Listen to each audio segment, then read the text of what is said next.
रो मत पुष्पा, रो मत। जो होता है अच्छे के लिए हो रहा है। आपको लगता है कि हम जो कर रहे हैं वो सही है? इसके अलावा आप कोई चारा भी नहीं है हमारे पास।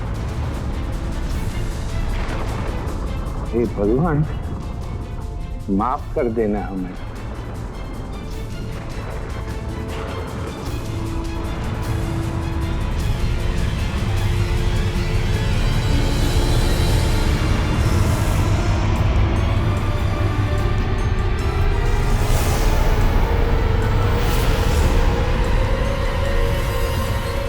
द लैंसेट, जो कि एक मेडिकल जर्नल यानी चिकित्सा के क्षेत्र से जुड़ी पत्रिका है, सन 2012 में उसमें प्रकाशित आंकड़ों के अनुसार दुनिया भर में सालाना तकरीबन 10 लाख लोग आत्महत्या करते हैं और उनमें से 20% भारतीय होते हैं, यानी हर साल 2 लाख आत्महत्याएं। क्या वजह हो सकती है? आंकड़े यह भी बताते हैं कि आत्महत्या करने वाले ज्यादातर लोग 16 से 20 साल तक की उम्र के होते हैं। माना कि 16 से 20 साल की उम्र अल्हड़ होती है, लेकिन 65 वर्षीय गोपाल दास और उनकी 60 वर्षीय पत्नी पुष्पा बेन ने इस उम्र में आत्महत्या जैसा दिल दहला देने वाला कदम उठाने की क्यों सोची? सुनने में अजीब लगता है, वृद्धावस्था में आत्महत्या। जिस उम्र में ज्यादातर बुजुर्ग सुकून का जीवन बिता रहे होते हैं, उस उम्र में यह वृद्ध जोड़ा मौत को गले लगाने पर क्यों आमादा था? आखिर ऐसी क्या मजबूरी थी कि पुष्पा बेन और गोपाल दास को एक साथ यह भयानक फैसला लेना पड़ा? मैना उड़, कबूतर उड़, दादाजी उड़। उड़, दादाजी कैसे उड़ सकते हैं? अरे रोशन, तेरे दादाजी तो ठीक से मुड़ भी नहीं सकते और तू उनको उड़ा रहा है। कुछ भी है। चलो दादाजी एक बार फिर से खेलते हैं। खेलेंगे खेलेंगे, पर पहले ये तो देख दादी तेरे लिए क्या लाई है। दादी जी दो ना प्लीज। ये लो। थैंक यू दादी। ना जाने कैसी बीमारी है, तेरे बच्चे को लग गई तो। बहू, तेरी सास को ऐसी कोई बीमारी नहीं है जो फैल जाए। हम रोशन का ख्याल रखते हैं। ख्याल होता तो एक चॉकलेट नहीं देता आप इसे। 65 साल की उम्र हो गई आपकी, लेकिन आपको इतना नहीं पता कि चॉकलेट खाने से बच्चों के दांत खराब होते हैं। ये क्या, फिर सुबह सुबह महाभारत शुरू हो गई आप लोगों की? देखिए ना, कितनी बार मना किया इनको, लेकिन बार बार इसे छूते हैं, इसे किस करते हैं। मेरे बच्चे को कोई बीमारी हो गई तो? महेश, तू तो जानता है तेरी माँ को ऐसी कोई बीमारी नहीं है जिससे रोशन का नुकसान हो। समझाओ ना इन्हें। शू समझाऊं? ठीक तो कह रही है रीमा, बच्चा है, उसे कोई भी इन्फेक्शन हो सकता है। और चलो इन्फेक्शन ना भी हो, भगवान के लिए प्लीज आप मेरे बच्चे से दूर रहा कीजिए, बल्कि हम सबसे दूर रहा कीजिए। चल बापूजी, कभी तो समझ से काम लीजिए, हर वक्त घर में कलेश। महेश, क्या महेश? कितनी बार समझाया तुझे कि तेरे दादा दादी के पास मत जाया कर, लेकिन तू है कि सुनता नहीं। तेरे मम्मी पापा क्या तुझे प्यार नहीं करते? देख, मैं तेरे लिए चॉकलेट लाई हूँ। जब दादा दादी ने मुझे चॉकलेट दी तभी आपने मना कर दिया कि दांत खराब होते, तो आप मुझे चॉकलेट क्यों दे रहे हो? लेकिन बेटा, मम्मी वाली चॉकलेट से दांत खराब नहीं होते, दादा दादी वाली चॉकलेट से दांत खराब हो जाते हैं। मुझे आपकी कोई चॉकलेट नहीं चाहिए, आप झूठ बोलते हो। मैं जा रहा हूँ। अरे रुक, सुन तो सही, कहाँ जा रहा है? इन बुढ़ा बुढ़ी ने मेरे बेटे का दिमाग खराब कर दिया है। जी तो करते हैं जहर दे के मार दो दोनों को। पुष्पा, इतना बारीक काम तुम नहीं कर सकती हो। लो, मुझे दे दो। ये देखा? लो अब चलो खाना खा लेते हैं। अरे पहले उन्हें खाने दो, हम लोग बाद में खा लेंगे। क्यों? किसी ने साथ में खाने के लिए मना किया है क्या? महेश और बहू को हमारे साथ खाना अच्छा नहीं लगता। मेरी खांसी की वजह से उनको खाना बीच में छोड़ के उठना पड़ जाता है ना, तो मुझे अच्छा नहीं लगता कि मेरी वजह से मेरे बच्चे खाना ना ठीक से खा पाए। हम लोग बाद में खा लेंगे ना। ठीक है, जैसी तुम्हारी मर्जी।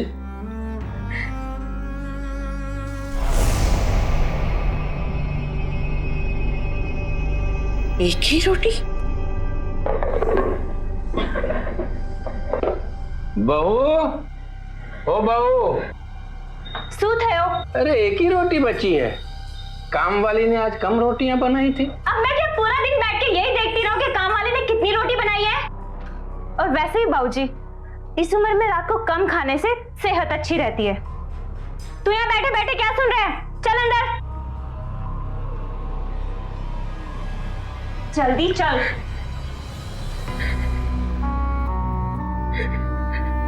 पुष्पा रो मत, बहू को हमारी कितनी फिक्र है। वो हमारी भलाई के लिए सब कह रही थी। वैसे भी बुढ़ापे में रात को कम ही खाना चाहिए। चलो थोड़ा हंस लो, हंसो। अरे मुस्कुराने से तुम्हारी खूबसूरती कम नहीं हो जाएगी।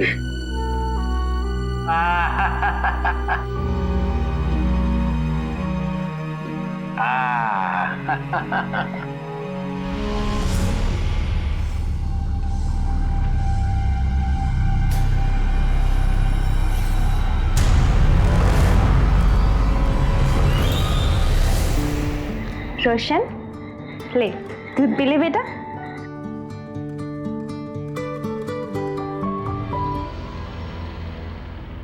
दादी, दादा, मैं आप दोनों के लिए दूध लेके आया हूँ। लेकिन क्यों बेटा? क्योंकि मुझे पता है कि मम्मी ने आप दोनों को ठीक से खाना नहीं दिया।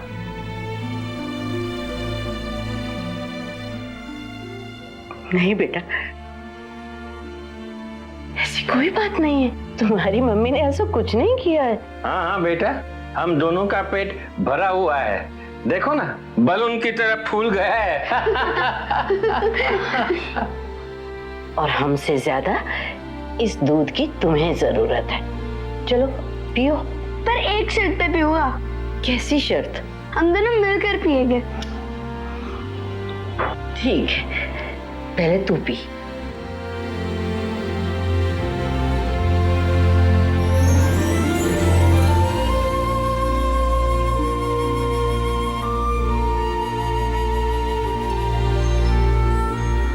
कहते हैं गम और खुशी का चोली दामन का साथ होता है। जहां पुष्पा बेन और गोपाल दास के जीवन को जिल्लत और परेशानियों से भर देने वाले उनके बेगैरत बेटा और बहू थे, वहीं उन्हें खुशी देने वाला उनका पोता भी था, जो उनसे निश्चल प्रेम करता था। पर विडंबना देखिए, इस बुजुर्ग दंपत्ति को इतना भी हक नहीं था कि वो अपने पोते को खुलकर प्यार कर सके। अगर आंकड़ों पर गौर करें तो हमारे देश में 1018 से भी ज्यादा वृद्धाश्रम है।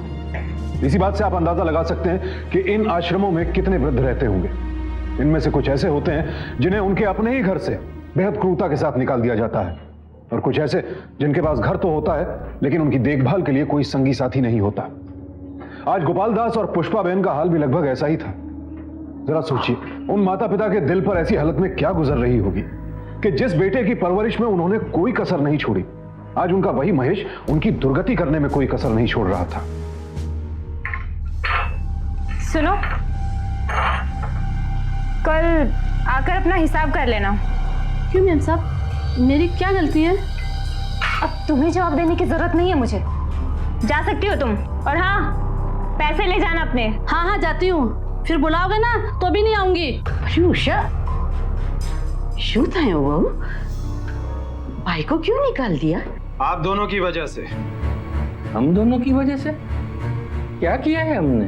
अब बापूजी, इतनी पगार तो नहीं है मेरी कि आप दोनों के साथ साथ उस भाई को भी पालूं। और वैसे भी आपने तो अपनी सारी सेविंग्स का पैसा, सारी पेंशन डिंपल की शादी पे खर्च कर दी और आकर बैठ गए मेरे सर पर बोझ की तरह। बोझ? तेरे बूढ़े माँ बाप तुझ पर बोझ है? हमने तो तुझे पालते वक्त, बड़ा करते वक्त कभी बोझ नहीं समझा। पैदा किया था तो पालना भी आप ही का फर्ज था महेश। कोई एहसान नहीं किया मुझ पे। वैसे भी मैं क्यों बहस कर रहा हूं आप दोनों से? सारा दिन आप घर पे करते क्या हैं? थोड़े हाथ पांव चलाएंगे तो आप ही के लिए अच्छा रहेगा, समझे?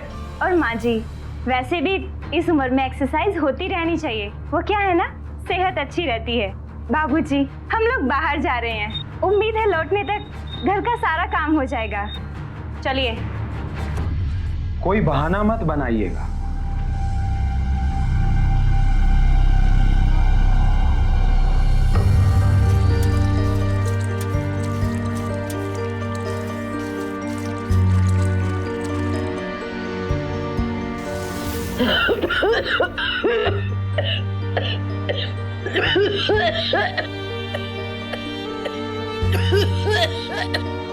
तुम्हारी तबीयत ठीक नहीं है, एक काम करो, जाके आराम करो। हाँ जाओ। कर लूंगी। मैं हूँ यहाँ पर, कर लूंगा काम। क्या क्या करेंगे आप? कर लूंगा। जा पुष्पा जाओ।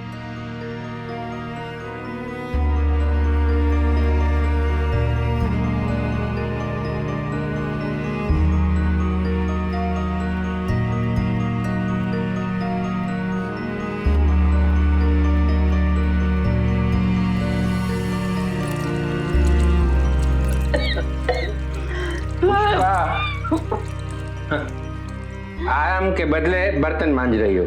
हाँ? सुनेगी नहीं तू मेरी बात। आराम करने को कहा था ना मैंने। जा आराम कर, जा। अरे 2-4 ही तो बर्तन है, करके चले जाऊंगे। मैं करूंगा, जा तू। बहुत हो गया।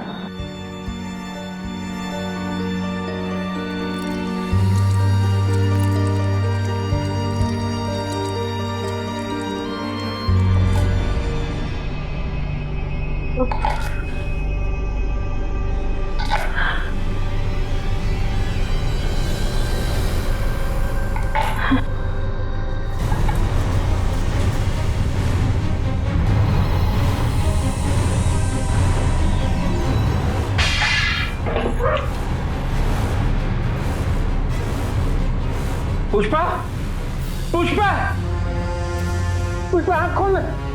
पुष्पा, पुष्पा।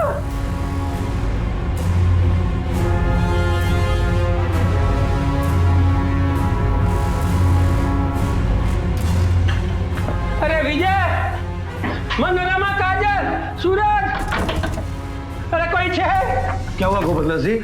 पुष्पा, पुष्पा बेहोश हो गई है। भाभी जी बेहोश हो गई? हाँ, कैसे? क्या हुआ?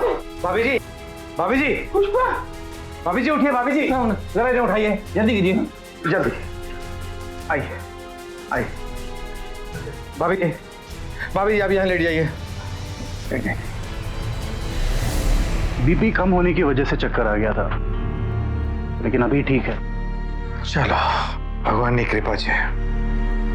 अच्छा गोपाल दास जी, अब हम चलते हैं। किसी चीज की जरूरत हो तो बता देना।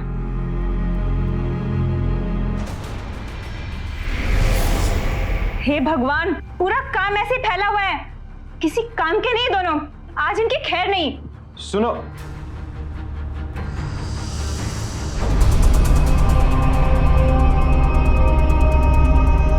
बाबूजी क्या हुआ बा को? चक्कर आने से किचन में गिर गई वो।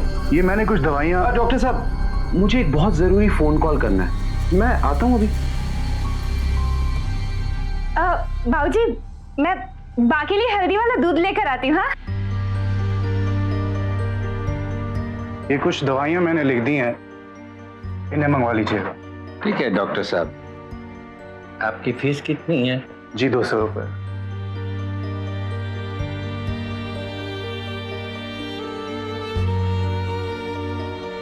माफ कीजिएगा डॉक्टर साहब, आपके बाकी के 150 रुपये में 2-3 दिन में दे दूंगा। कैसी बात कर रहे हैं गोपाल जी, इसे रहने दीजिए, जब होंगे तब दे दीजिएगा। मैं कुछ दवाइयाँ भिजवा दूं? नहीं नहीं, मैं वो इंतजाम कर लूंगा उसका। धन्यवाद।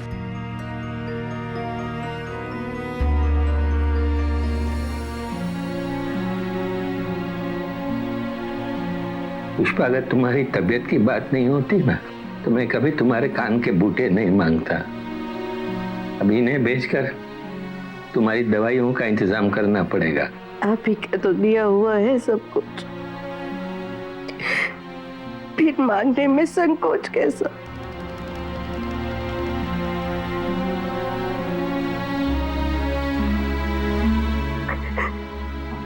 मुझे माफ करना पुष्पा, माफ करना। कैसे मत गई?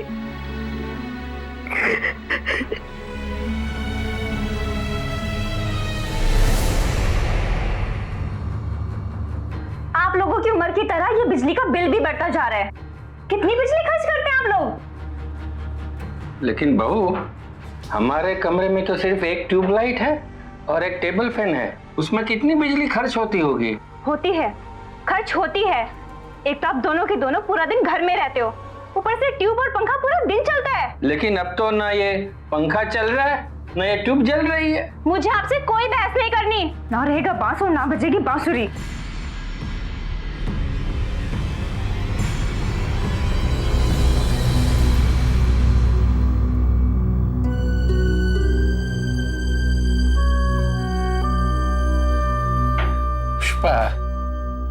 ले जाने दो उसे पंखा।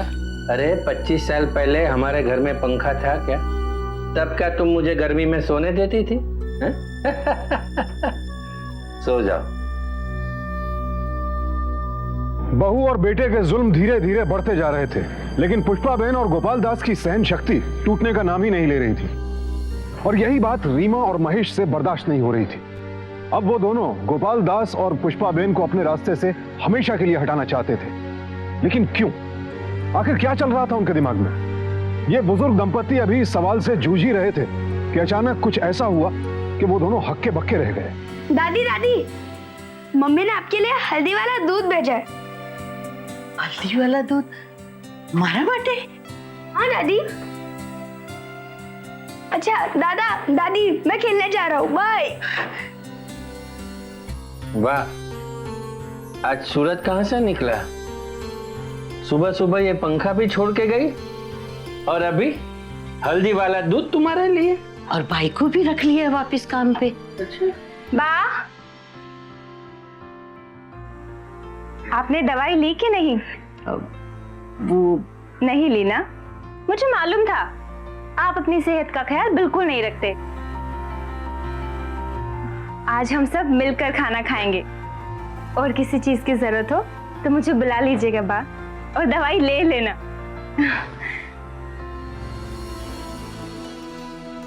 अरे पुष्पा, हम सपना तो नहीं देख रहे हैं ना?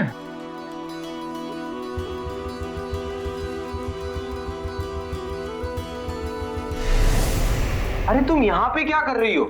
तुमने बापूजी को खीर दिया नहीं? जी अभी देती हूँ। जाओ जाओ जाओ। बापूजी, इसने बड़े प्यार से आप दोनों के लिए खीर बनाई है। अरे महेश बेटा, तुझे जो कुछ भी कहना है साफ साफ बोल ना। ये सब करने की जरूरत क्या है? बोल बेटा बोल। बापूजी, आप तो जानते हैं मेरी इतनी पगार नहीं है कि मैं एक और घर खरीद सकूं। इसलिए मुझे हमेशा रश्मि और रोशन के भविष्य की चिंता लगी रहती है। कल को मुझे कुछ हो गया तो इन दोनों का क्या होगा? भगवान न करे कुछ ऐसा हो। आखिर बात क्या है? बात सिर्फ इतनी है बापूजी, मैं चाहता हूं कि आप ये घर मेरे नाम कर दें ताकि मेरी बीवी और मेरे बच्चे का भविष्य सुरक्षित हो जाए।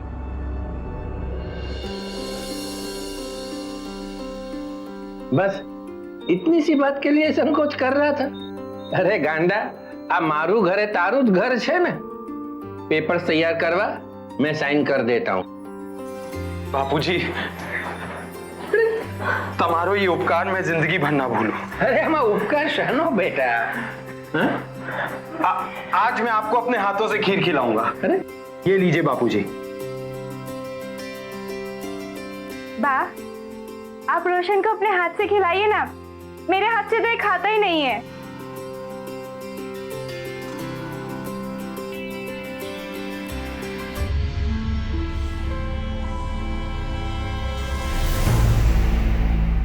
તમે શું બોલો છો? आप तो अपनी कबर खुद खोद रहे हैं। क्या बात कर रहा है तू? अरे घर मेरे नाम रहे या मेरे बेटे के नाम, क्या फर्क पड़ता है? फर्क पड़ता है, बहुत फर्क पड़ता है। वो दोनों तो इस बात के इंतजार में हैं कि कब आप ये घर उनके नाम करें और वो आपको निकालकर घर से बाहर करें। तू गलत सोच रहा है विजय। ये वो काई नहीं। कैसे इंसान है आप? इतना सब सहकर भी ये बोल रहे हैं। एक बार उन्होंने आपको और भाभी जी को घर से निकाल दिया तो आप क्या करेंगे? सड़क पर सुलाएंगे भाभी जी को या किसी वृद्धाश्रम में ले जाएंगे? सोचिए, ये उन दोनों की चाल है। गोपाल दास जी, मुझे जो कहना था मैंने कह दिया, आगे आपकी मर्जी।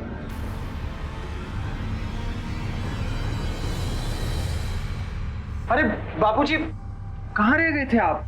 हम लोग कब से आपका इंतजार कर रहे थे। मैंने पेपर्स रेडी करवा लिए हैं, आइए साइन कर दीजिए। क्या हुआ बाबूजी? तबीयत ठीक नहीं है? क्यों थियो? आप बोल क्यों नहीं रहे कुछ? कुछ बोलिए बापूजी, क्या बात है? बात यह है, मैंने इन पेपर्स पर साइन करने का मेरा विचार बदल दिया है। क्या? लेकिन क्यों? क्योंकि जिस तरह से तुम्हें अपनी पत्नी और बेटे की चिंता है ना, ठीक उसी तरह से मुझे अपनी पत्नी की चिंता है। कल अगर हमारे बीच कोई झगड़ा हो गया और तुमने हमें घर से निकाल दिया तो मैं अपनी पत्नी को लेकर कहाँ जाऊंगा? ये आप क्या कह रहे हैं बाबूजी? सही कह रहा हूँ बहू। तुमने हमारे साथ जो व्यवहार किया है उसके बाद कौन सी उम्मीद रखूं मैं तुम दोनों से? पर बापूजी, कल तो आपने मुझसे वादा किया था। आपने वादा किया था ना मुझसे? वादे तो तुमने भी बहुत किए थे बेटे बचपन में, याद है? बापूजी, आप फिक्र मत कीजिएगा, आपको कोई कमी महसूस नहीं होने दूंगा। आप किसी बात की चिंता मत कीजिएगा। तुमने अपने वादे पूरे किए नहीं ना? बस बहुत हो गया बुड्ढा बुड्ढी का नाटक, अब और नहीं। वो तमीज से बात कर। तमीज से तो आप दोनों को बात करनी चाहिए अपनी बहू से। शायद आप लोग पेपर नहीं पढ़ते। आजकल ना जाने कितने सास ससुर दहेज की मांग में जेल की सजा काट रहे हैं। क्या कह रही हो तुम? हमने कब दहेज मांगा? मुझे कोई सफाई पेश करने की जरूरत नहीं है आपको। बस पुलिस स्टेशन में जाके एक छोटी सी दरखास्त देनी है कि मेरे सास ससुर मुझ पर दहेज के लिए जुल्म करते हैं। और हाँ बाबूजी, इस केस में 3 महीने तक जमानत भी नहीं होती। 1 हफ्ते का टाइम है आपके पास। अगर इन पेपर्स पर साइन नहीं हुए तो मुझे मजबूरन आप लोगों के खिलाफ एफआईआर दर्ज करानी पड़ेगी।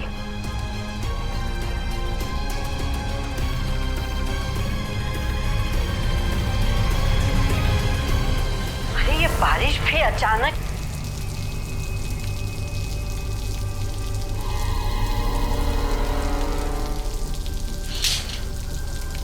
बहू, बहू, बहू, बहू, बहू, ताला क्यों लगा दिया? बहू खोल दे। पुष्पा, पुष्पा, देखिए पुष्पा, अरे बहू, ये क्या कर रही हो तुम? अरे पुष्पा भीग रही है, बीमार पड़ जाएगी। रहम करो, छोड़ दो उसे।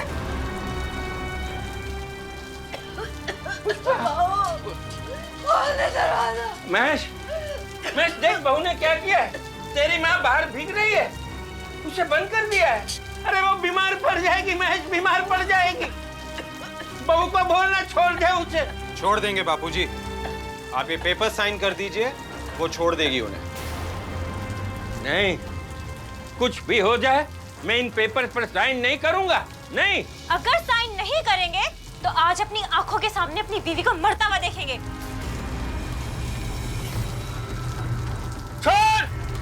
छोड़ उसे। अगर पुष्पा को कुछ भी हो गया ना तो मैं अभी का अभी पुलिस स्टेशन में जाके आप दोनों के खिलाफ कंप्लेन दर्ज कर दूंगा। हाँ, कहते देता हूँ मैं। दे मुझे।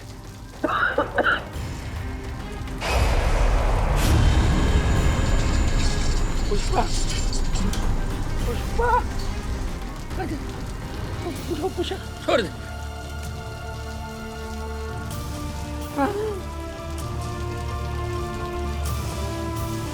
ये मैं पहली और आखिरी चेतावनी दे रहा हूं आप दोनों को। आइंदा ऐसी हरकत की ना तो याद रखना आप दोनों हवालात में नजर आओगे, हवालात में। हाँ,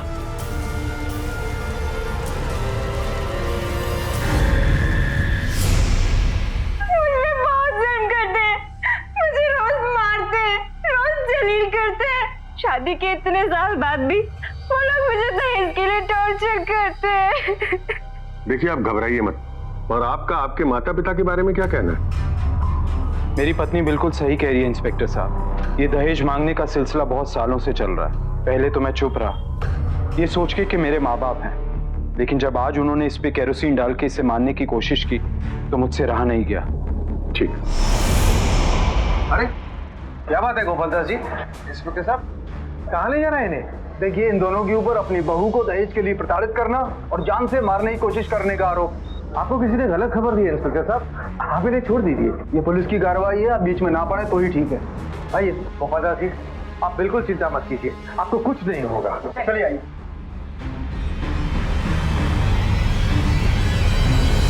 आप लोग को शर्म नहीं आती? बहू को परेशान करते हैं और वो भी दहेज के लिए। आपको कोई गलत खबर मिली है इंस्पेक्टर साहब? हमने तो आज तक अपनी बहू के साथ कभी बदतमीजी भी नहीं की। मैडम सब यही कहते हैं, और जब एक बार हवालात की हवा खा लेते हैं ना तो अकल ठिकाने पे आ जाती। हम सच कह रहे हैं साहब, आपने कुछ भी गलत नहीं किया है, यकीन कीजिए हमारा। देखिए मेरे सामने मगरमच्छ के आंसू मत दिखाइए, मैंने अपनी जिंदगी में बहुत केस देखे। साहब बिल्कुल ठीक कह रहे हैं, इनकी बहू झूठ बोल सकती है लेकिन इनका बेटा झूठ क्यों बोलेगा? देखिए आपकी बहू यहाँ पर केरोसिन से भीगी हुई आई थी, रोती हुई आई थी। कोई अपनी बहू पे इस तरीके का जुल्म करता है क्या? अरे दहेज का पैसा लेके उस उम्र में आप जाएंगे कहाँ? इस बार तो मैंने आपकी एफआईआर दर्ज नहीं की है, इसलिए मैं आप दोनों को वार्निंग देके छोड़ रहा हूँ। और अगली बार अगर कंप्लेंट आई ना तो लंबे समय के लिए अंदर डाल दूंगा।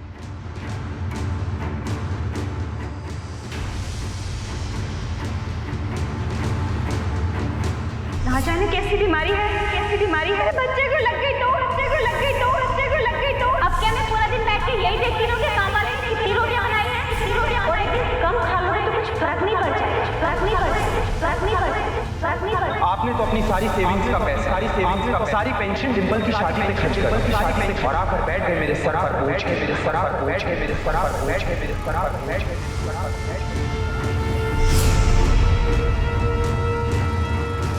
समझते तो आप दोनों को बात करनी चाहिए अपनी बहू से। शायद आप लोग पेपर नहीं पढ़े।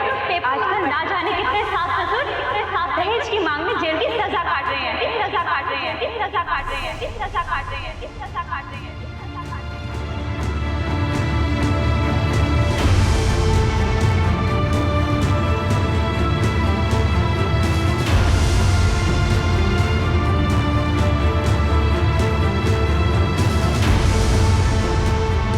आपकी बहू यहाँ पर केरोसिन से भीगी हुई आई थी, रोती हुई आई थी। अरे दहेज का पैसा लेके उस उम्र में आप जाएंगे कहाँ? आप जाएंगे कहाँ? आप जाएंगे कहाँ? आप जाएंगे कहाँ? आप जाएंगे कहाँ?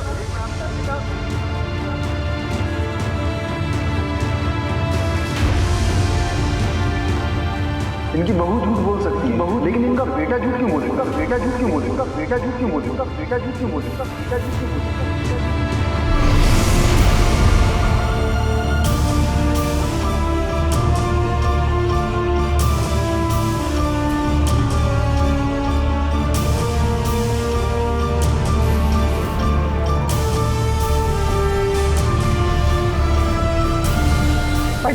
भाभी जी, શું કરો છો તમે? क्या कर रहे हैं आप लोग? नहीं जीना मुझे इस दुनिया में, नहीं जीना। भाभी जी आप भी कमाल करती हैं, इनको रोकने के बजाय इस पाप में आप इनका साथ दे रही हैं। हम कुछ गलत नहीं कर रहे हैं भाई साहब, अब हम दुनिया का सामना नहीं कर सकते। बस कीजिए, अगर मरना ही हर मुसीबत का हल होता तो ये सलाह सबसे पहले मैं आपको देता। तो क्या करूं?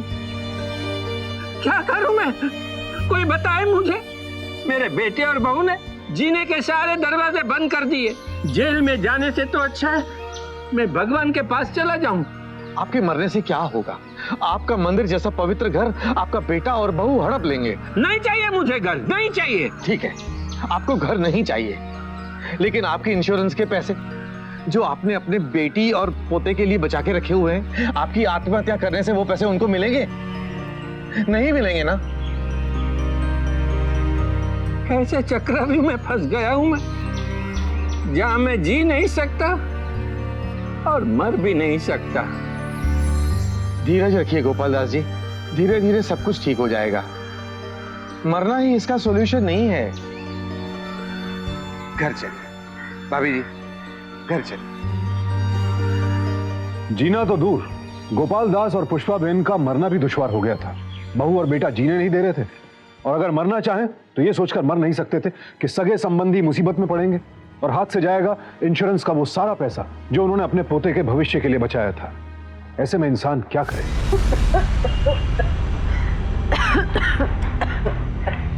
रुकिए रुकिए, आप कहाँ जा रहे हैं?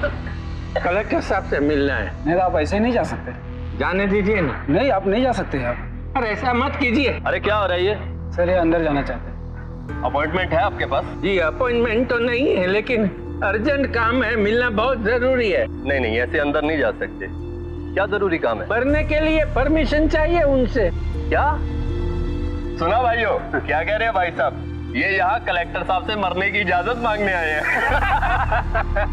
अरे बाबा चलिए यहाँ से, यहाँ नहीं मिलती है परमिशन कोई भी। मेहरबानी करके मुझे जाने दीजिए, हाथ जोड़ता हूँ मैं, जाने दीजिए ना। अरे चलिए बाबा, यहाँ कुछ नहीं है। बुलाइए कलेक्टर साहब को, बुलाइए। ये क्या कर रहे हैं आप? अरे ये लोडेड है, गोली चल जाएगी। तो अच्छा ही है, मैं मरना ही चाहता हूँ। अरे मैं बुलाता हूँ। कलेक्टर साहब, बाबा हम आपकी मदद करेंगे।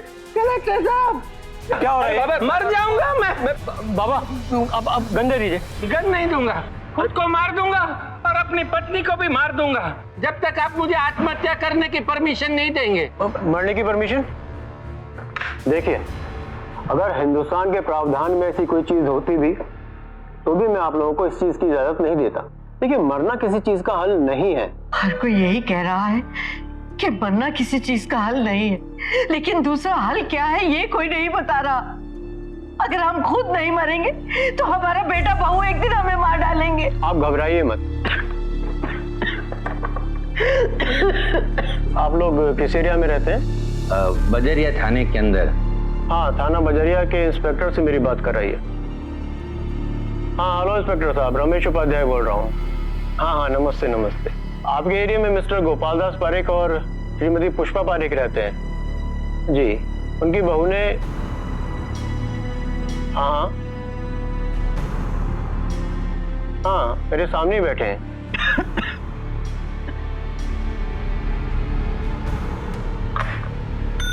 सिक्योरिटी। Yes sir. ले जाओ इन दोनों को। चलिए आइए मैडम। जी अरे क्या कर रहे हैं आप? बस यहाँ के मरने का नाटक करते हैं, झूठी कहानियां सुनाते हैं। ले जाओ इन दोनों को। लेकिन हमारी बात सुनिए। हमारी बात तो सुनिए कलेक्टर साहब, हमारी बात तो सुनिए। मना क्या था ना कि दोबारा ऐसी हरकत नहीं करना। हमने कुछ नहीं किया इंस्पेक्टर साहब, हमारा विश्वास कीजिए, हमें छोड़ दीजिए। ज्यादा नाटक मत करना, कलेक्टर ऑफिस में बहुत नाटक कर चुके हो तुम लोग। अरे पहले ये तो बताइए हमने किया क्या, उसके बाद चाहे फांसी पे चढ़ा दीजिए आप। अच्छा, तो बहू को मौत के घाट पहुंचाने के बाद पूछ रहे हो कि मैंने किया क्या है? बहू को मौत के घाट? क्यों, तुम्हें नहीं मालूम कि वो तुम्हारी हरकतों के कारण अस्पताल में पड़ी है? बहू अस्पताल में है? ये आप क्या कह रहे हैं इंस्पेक्टर, बताइए ना, बात क्या है? जी आप लोग कौन? सर हम लोग रीमा पारिक के माता पिता हैं। वही रीमा पारिक जो कुछ दिन पहले आपके पास अपने सास ससुर के खिलाफ कंप्लेंट लिखवाने आई थी। सर हमारी बेटी की जान खतरे में है, आप हमारे साथ सिटी हॉस्पिटल चलिए। क्यों, क्या हुआ? इंस्पेक्टर साहब, मेरे सास ससुर ने मुझे आज फिर बहुत मारा। दहेज के नाम पर मुझे घर से निकालने की धमकी दी। बस ये सबसे परेशान होकर मैंने सुसाइड करने की कोशिश की। झूठ है, ये सरासर झूठ है। हमारा बेटा और बहू मिलकर हमें फंसाना चाहते हैं। आज तो हमारी उनसे बात भी नहीं हुई है। कितनी बार झूठ बोलोगे? अरे थकते नहीं हो तुम लोग? जब पता चला तुम्हारे अत्याचार के कारण बहू केमिकल पी के अस्पताल में भर्ती है, तो कलेक्टर साहब के पास जाकर नौटंकी करने लगे। हमारा विश्वास कीजिए इंस्पेक्टर साहब, जब हम घर से निकले तो बहू बिल्कुल ठीक थी। मुझे तुम्हारी किसी भी बात पे भरोसा नहीं है और मैं तुम लोगों को एक मौका दे चुका हूं, अब और मौके नहीं, बस। मत दिए हमें मौका, नहीं चाहिए हमें आपके दिए हुए मौके, नहीं चाहिए। आप ठीक कह रहे हैं, हमने बहुत जुल्म किए अपनी बहू पर। हर रोज उसको दहेज न लाने की वजह से मारते थे हम। कई बार हमने उसको जान से मार डालने की कोशिश की, लेकिन वो बच निकलती थी। इंस्पेक्टर साहब, हमारे इस पाप की सजा दीजिए, जितनी जल्द हो सके हमें फांसी पर चढ़ा दीजिए साहब, चढ़ा दीजिए।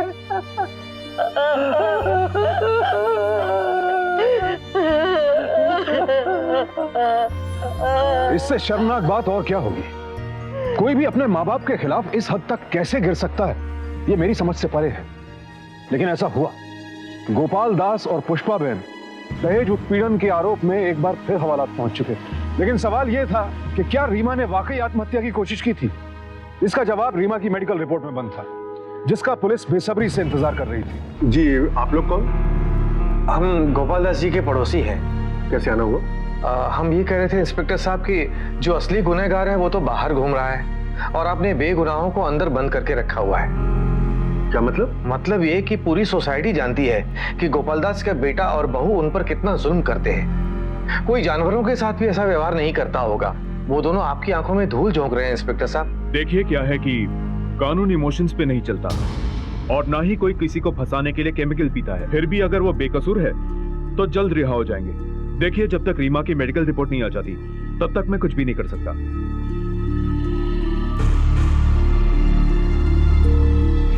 सर, रीमा पारिक की मेडिकल रिपोर्ट क्या लिखा है मेहता?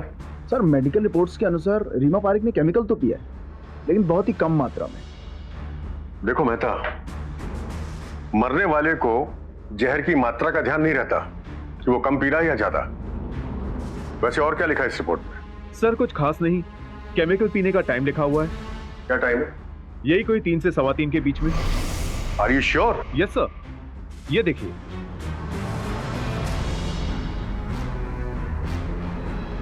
ये कैसे हो सकता है? क्या हो सर? एक मिनट बता। मेहता, इसने केमिकल पिया है 3 सवा 3 बजे और पुलिस में रिपोर्ट दर्ज करवाई है 2:50 पे। कुछ तो गड़बड़ है मेहता। चल बता, जल्दी बता, वरना उल्टा टांग के इतना मारूंगा ना कि एक दिन में सारे संस्कार सीख जाएगा। बता। बता तो, कल मैंने माँ और बापूजी के रूम के बाहर उन्हें बात करते हुए सुना। मैंने सारे रास्ते अपना लिए, लेकिन कोई फायदा नहीं। तो क्या करेंगे हम? सिर्फ एक उम्मीद बची है अब। कैसी उम्मीद? District collector. अब वही हमारी परेशानी का हल निकाल सकते हैं। क्या वो लोग डिस्ट्रिक्ट कलेक्टर के पास गए हैं? ऐसा हुआ तो तुम लोग फंस जाओगे। एक तरीका है मेरे पास बचने का। एक काम कीजिए, आप दोनों पुलिस स्टेशन जाइए और जाके कंप्लेंट लिखवाइए कि मेरे माँ बाप से परेशान होके आपकी बेटी ने केमिकल पी के मरने की कोशिश की। लेकिन मेडिकल रिपोर्ट में कैसे आएगा कि मैंने केमिकल पिया है? क्योंकि तुम केमिकल पियोगी। महेश, मुझे बहुत डर लग रहा है। मैं सच में मर गई तो? एक घूंट पीने से कोई नहीं मरता, और वैसे भी हम हॉस्पिटल में ही तो हैं। अगर कुछ हुआ तो डॉक्टर संभाल लेंगे। लो पियो। अरे पियो, पीछा पीछा पीछा पूरा। Very good, very good. अरे अरे कोई है? अरे इधर आओ, मेरी हेल्प करो। अरे मेरी बीवी को कुछ हो रहा है। अरे, और इस तरह से हमने माँ और बापूजी को फंसाने का प्लान बनाया। तेरी वजह से मुझे 2 शरीफ बुजुर्गों के साथ बदसलूकी करनी पड़ी। गोपाल दास जी, मुझे माफ कर दीजिए, मुझसे बहुत बड़ी गलती हो गई। अगर आपको अपनी गलती का एहसास हुआ हो तो मेरे बेटे को छोड़ दीजिए। आप क्या कह रहे हैं ये आप जानते? आप ये बात नहीं समझेंगे इंस्पेक्टर साहब। बच्चे माँ बाप का कितना भी बुरा क्यों ना कर ले, लेकिन माँ बाप अपने बच्चों का कभी बुरा नहीं चाहेंगे। मुझे माफ कर दीजिए बापू, बाप प्लीज मुझे माफ कर दीजिए। महेश को अपनी गलती का एहसास तो हुआ, लेकिन अफसोस काफी देर हो चुकी थी। वृद्धावस्था में माता पिता को घर से निकाल दिया जाने और बिना आर्थिक इंतजाम के उन्हें वृद्ध आश्रम में छोड़ दिए जाने के बढ़ते मामलों को रोकने के लिए maintenance and welfare of parents and senior citizens act 2007 लागू किया गया। और अगर बुजुर्गों को उनके अधिकारों और सम्मान से वंचित किया जाता है तो वो क्रिमिनल प्रोसीजर कोड के सेक्शन 125 और वेलफेयर एक्ट के तहत अपने अधिकारों के लिए अदालत में अर्जी दायर कर सकते हैं और अपना सम्मान प्राप्त कर सकते हैं। पुलिस ने भी लगभग हर राज्य में वरिष्ठ नागरिकों की मदद के लिए विशेष हेल्पलाइन शुरू की है, जैसे कि बेंगलुरु, चंडीगढ़ और मुंबई में 1090 और दिल्ली में 1291। हमारे देश में भारी मात्रा में ऐसे मामले हैं जहां डाउरी एक्ट के सेक्शन 498 और डोमेस्टिक वायलेंस एक्ट 2005 का गलत इस्तेमाल किया गया है। कितने शर्म की बात है कि सदियों से चली आ रही दहेज की कुप्रथा और उसके कारण होने वाले महिलाओं पर अत्याचार को रोकने के लिए जो कानून बनाया गया, उसी का आज गलत इस्तेमाल किया जाता है, और वो भी महिलाओं द्वारा। सावधान इंडिया ऐसे लोगों और समाज में बढ़ रही इस मानसिकता की निंदा करता है। अपने बुजुर्गों का सम्मान कीजिए, क्योंकि एक दिन आप और हम सभी बुजुर्ग होंगे। इसी उम्मीद के साथ मैं सुशांत सिंह आपसे विदा लेता हूं। फिर मुलाकात होगी ऐसी एक और सत्य घटना के साथ।